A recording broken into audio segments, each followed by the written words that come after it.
Vorhin ging ich an der Mole Antonelliana vorbei, dem genialsten Bauwerk, das vielleicht gebaut worden, aus einem absoluten Höhentrieb heraus. Ich habe im Geiste einen ungeheuren freien Raum herumgestellt.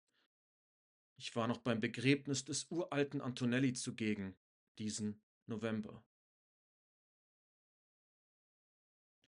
In 1888, shortly before his descent into permanent madness, Nietzsche was in awe of the monumental Mole Antonelliana, an unfinished building project towering over Turin, Italy.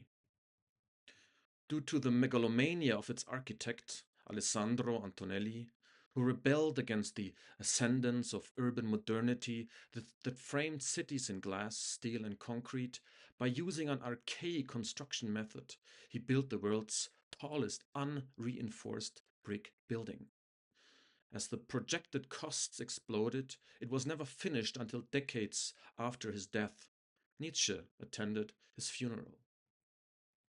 When looking at the building and its over 500 feet high tower, the philosopher sensed an absoluten Höhentrieb, an absolute drive to height, behind the construction and called it the probably most genius edifice ever built. He even compared it to his book, Thus Spoke Zarathustra, that he had written, as he stated, quote, very artistically and step by step, like building a tower, unquote. The next year, the philosopher fell into a permanent madness that never left him until his death in the year 1900. What exactly did he mean by this ominous drive to height? We can only speculate about it.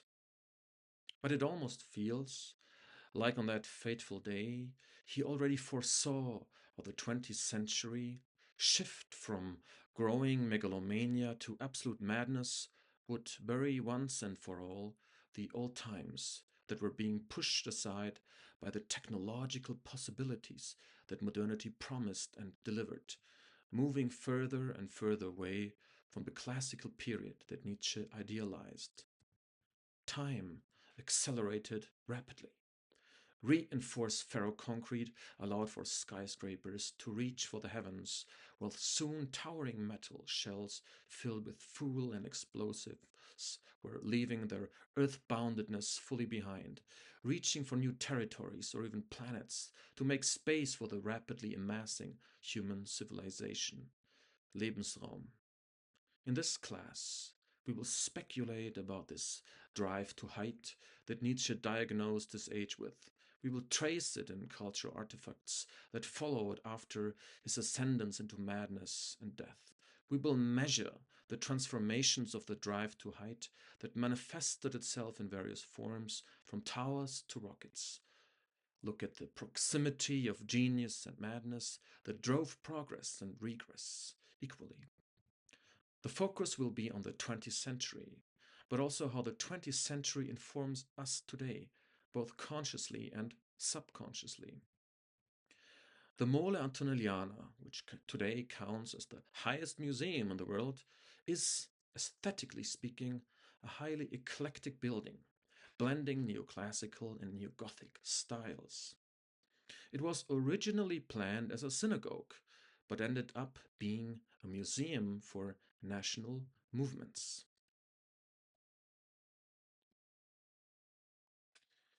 Mirroring this ambivalence and transformativity, we will look at an eclectic assemblage of materials, grandiloquent philosophical thoughts, skyscraping towers, intergalactic rockets,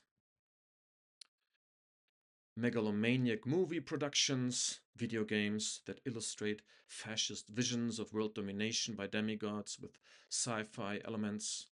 But we also look at the catastrophic consequences of this drive to height. The accumulation of worlds and bodies destroyed by it. The fabrication of corpses during the war.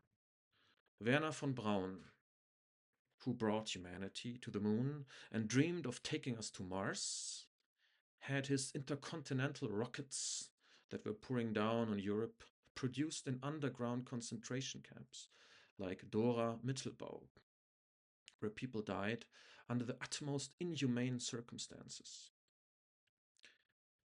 Given that some of the things that used to be located in the sci-fi realm, including colonizing Mars and the creation of global superintelligence, things that are now on the verge of becoming reality, it seems the texts and artifacts from that period are, for better or for worse, more relevant than ever. The reach for the sky, megalomania and madness, the will to power, seem to be more visible now than ever. And I'm curious to see which resonances you can sense in that regard. Another reason why your input is important to me is that I plan to write a book about that topic in the future, which is why I need to sense what is moving and concerning the coming generations. So you, bright minds like yourself. Therefore, I want to ask you, what do you hope to get out of this class? Why did you choose to enroll in it? I'd like to hear what's on your mind, what worries you, what you're interested in, what fascinates you. I'd especially like to hear what is the most important civilizational issue for you today in our times that are highly volatile, environmentally, politically, culturally, technologically, spiritually, economically, and so on. What are the towers that we are building for ourselves today, literally and figuratively speaking? And can building towers sometimes resemble digging one's own grave? The reach for the sky always seems to be accompanied by visions of downfall, apocalyptic visions resembling early 20th century scenarios like Oswald Spengler's Untergang des Abendlandes, Decline of the West. A text that we will read, by the way, as well. But these texts seem to be back in style. I hope that the materials we are going to read and watch and so on will resonate with what's on your mind and ideally help you make a better sense of your environment in general and your life in particular. In other words, I encourage you to engage with the materials in a rather existentialist way. That is, how it matters to you and your life. So take out of the readings what you can get and forget about the rest. Therefore, crucial for this class will be a deep engagement with cultural artifacts, the ones we're looking at. Therefore, before each class, I want you to post your personal response to the assigned materials in our class forum. And these posts will be visible to all of the others, and I encourage you to engage with them as well. So these responses, they can take the form of a 100 or 200 words response, but we will also experiment with other forms of expression, including recording short videos, just like this one. So don't be shy, and once you've written your text or taken some notes, I encourage you to record a little video, and maybe you can add some images, and we can watch them, enjoy, respond, engage, and so on, and feel stimulated. So what I'm trying to say is I will invite you to be creative, and I'm open to your ideas.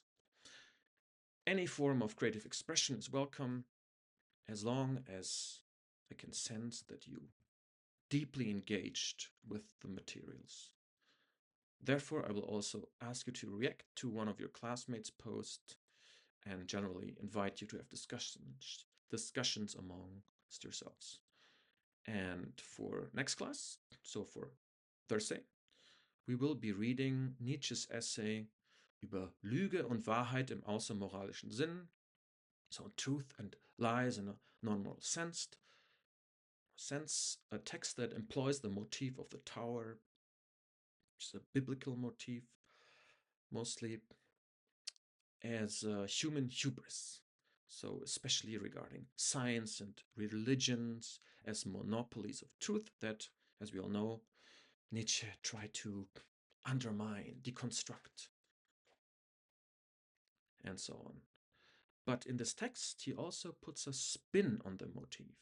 So he does not only use it in a destructive way, he also employs it as a positive image of creative reinvention. At least that's how I read the text.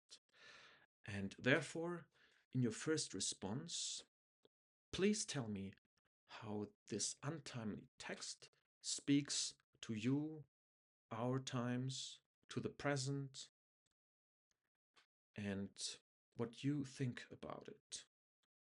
So I'm looking forward to see you on Thursday, and before class, so before midnight the day before, so Wednesday midnight, I expect you to upload your responses to the text.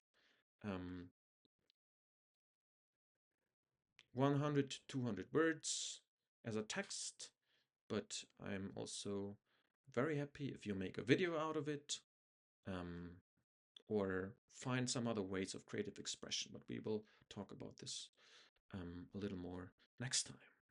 So, well, I will be taking the airplane to Ann Arbor tomorrow, since I had to attend my sister's wedding in Bavaria. I will be happy to see you very shortly. Bye.